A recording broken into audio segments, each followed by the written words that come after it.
Friends, welcome to my YouTube channel. और आज हम क्लास 12th केमिस्ट्री का एक मोस्ट इम्पोर्टेंट टॉपिक राउल्ट का नियम पढ़ने वाले हैं। अगर आप भी बायो क्लासेस के साथ स्टडी करना चाहते हैं तो हमारे चैनल को सब्सक्राइब कर लें और बिना स्किप किए वीडियो को लास्ट तक देखें, क्योंकि आज की जो क्लास है आपके लिए बहुत ही इम्पोर्टेंट एंड यूजफुल रहने वाली है। तो सबसे पहले हम देखते हैं कि राउल्ट का नियम क्या होता है।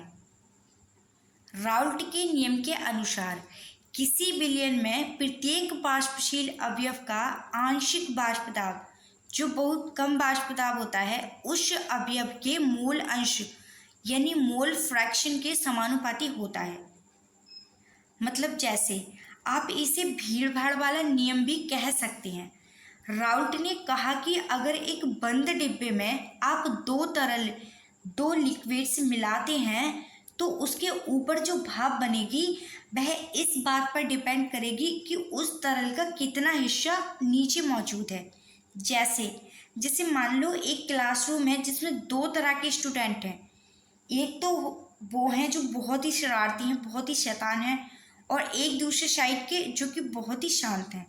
तो अगर क्लास में शरारती बच्चों की यानी जो नोटी बच्चे हैं उनकी संख्या ज़्यादा होगी तो शोर भी उतना ही ज़्यादा होगा। यानी जिसकी जितनी ज़्यादा हिस्सेदारी होगी उसका उतना ही असर होगा। इसका गणितीय रूप क्या होता है? यदि अवयव ए का आंशिक वाष्प दाब Pa है और इसका मोल अंश Xa है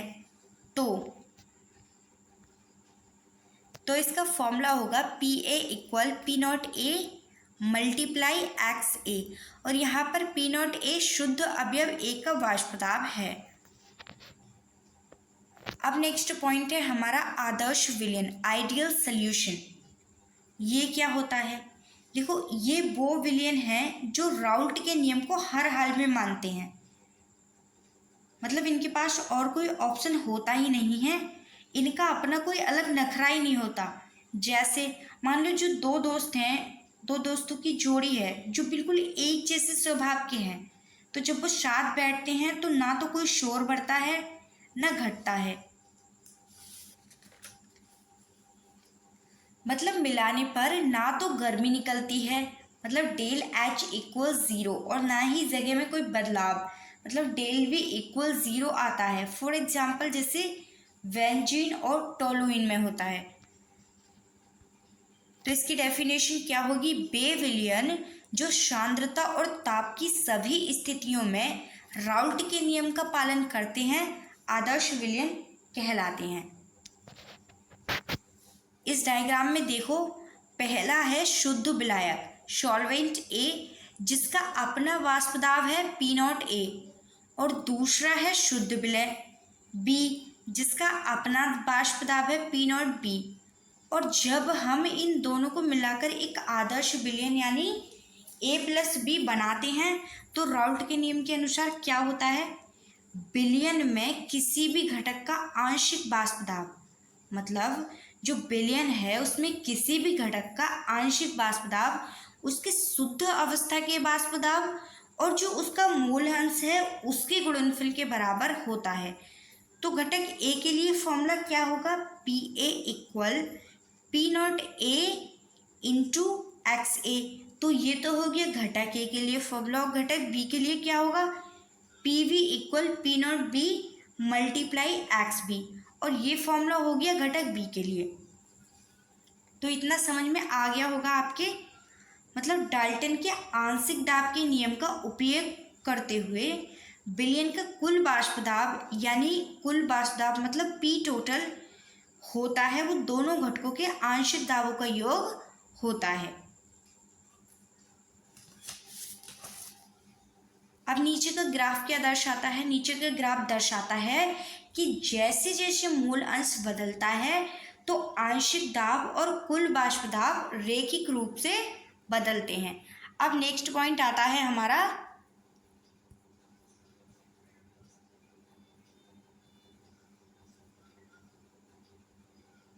अनादर्श विलयन।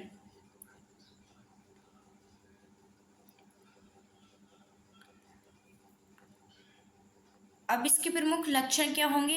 राउल्ट का नियम, तो ये POVS इक्वल PCALC का पालन करते हैं। एंथैल्पी परिवर्तन क्या होता है इसमें? डेल एच मिक्स, विलयन बनाने पर ना तो ऊष्मा अवशोषित होती है और ना ही उत्सर्जित होती है, मतलब इसकी हीट जो होती है वो 0 रहती है। अब आता है आयतन परिवर्तन, यानी विलयन का जो कुल आयतन होता है वो दोनों घटकों के योग के बराबर होता है, तो ये डेल वी मिक्स इक्वल क्या आएगा? 0। और उदाहरण, आदर्श विलयन के उदाहरण क्या क्या होते हैं? एनहेक्सेन प्लस एनहेप्टेन और बेंजीन प्लस टोलुइन। अब आते हैं हम नेक्स्ट टॉपिक पर, अनादर्श विलयन। अनादर्श विलयन क्या होता है? ये राउल्ट के नियम को नहीं मानते और इनके भी 2 टाइप्स होते हैं। वो टाइप्स कौन कौन से होते हैं?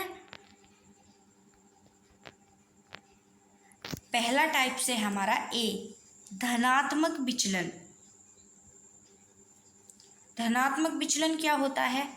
देखो, इसमें विलयन का कुल वाष्प दाब राउल्ट के नियम द्वारा अनुमानित मान से अधिक होता है। अधिक होता है मतलब ये वो दोस्त हैं जो साथ में तो हैं लेकिन एक दूसरे को फूटी आँख नहीं सुहाते। क्या होता है? ये एक दूसरे को धक्का देते हैं और जल्दी भाप बनकर उड़ना चाहते हैं, इसलिए इनका जो वाष्प दाब होता है वो उम्मीद से ज़्यादा हो जाता है। जैसे मान लो फॉर एग्जाम्पल, जैसे आपने पानी में अल्कोहल मिलाया तो इनके बीच की दोस्ती होती है वो इंटरमॉलिक्यूलर फोर्स इनके बीच की कमज़ोर हो जाती है। कारण क्या होता है? विलय विलायक ए और बी, ए यानी विलय और विलायक बी के बीच जो आकर्षण बल होता है वो विलय विलय यानी ए या विलायक विलायक बी से कमज़ोर होता है। शर्त क्या होगी इसकी? डेल एच मिक्स ऊष्माशोषी। इसका एग्जाम्पल क्या होगा? Ethanol plus acetone. उसमें क्या होता है? धनात्मक विचलन होता है। अब नेक्स्ट है हमारा ऋणात्मक विचलन। ऋणात्मक विचलन यानी निगेटिव डेविएशन। इसमें क्या होता है? इसमें विलयन का कुल वाष्प दाब राउल्ट के नियम द्वारा अनुमानित मान से कम होता है। तो ऋणात्मक विचलन क्या होता है? ये वो दोस्त हैं जो एक दूसरे को कसकर पकड़ कर रखते हैं। क्या होता है? ये इतने चिपके होते हैं कि जल्दी उड़ना ही नहीं चाहते, इसलिए इनका वाष्प दाब जो होता है वो उम्मीद से कम हो जाता है। तो मतलब जो धनात्मक विचलन होता है उसमें तो वाष्प दाब उम्मीद से ज़्यादा हो जाता है लेकिन इसमें कम हो जाता है। तो इसके एग्जाम्पल क्या होंगे? एसीटोन और क्लोरोफॉर्म। और इनके बीच हाइड्रोजन बॉन्डिंग का ऐसा मजबूत रिश्ता बन जाता है कि वे साथ रहना ही पसंद करते हैं। कारण क्या होता है इसमें? विलय विलायक यानी ए और बी के बीच आकर्षण बल जो होता है, अट्रैक्शन फोर्स जो होता है, वो शुद्ध घटकों के बीच के आकर्षण से मजबूत होता है। और इसके एग्जाम्पल क्या है? Chloroform plus acetone. तो हम इसको जरा डायग्राम की मदद से एक्सप्लेन कर लेते हैं।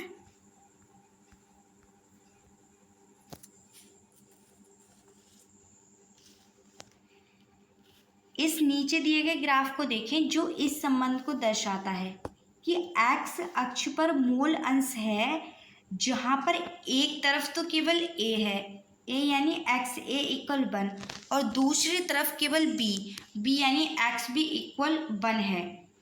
और इस डायग्राम में लाल और जो नीली रेखाएं हैं वो क्रमशः घटक ए, मतलब लाल वाली तो घटक ए के और जो नीली रेखाएं हैं वो बी के आंशिक दाब को दर्शाती हैं।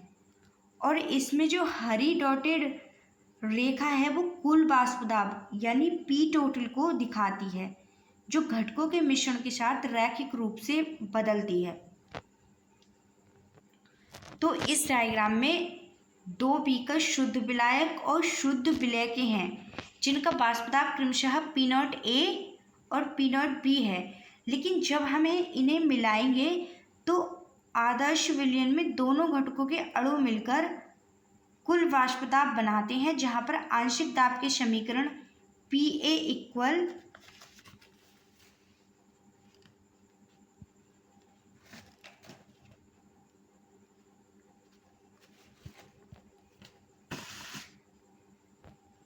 इस डायग्राम में देखो, यह एक अनादर्श विलयन है जहां विलय और विलायक कणों के बीच लगने वाला बल उनकी शुद्ध अवस्थाओं के बल से कमजोर होता है।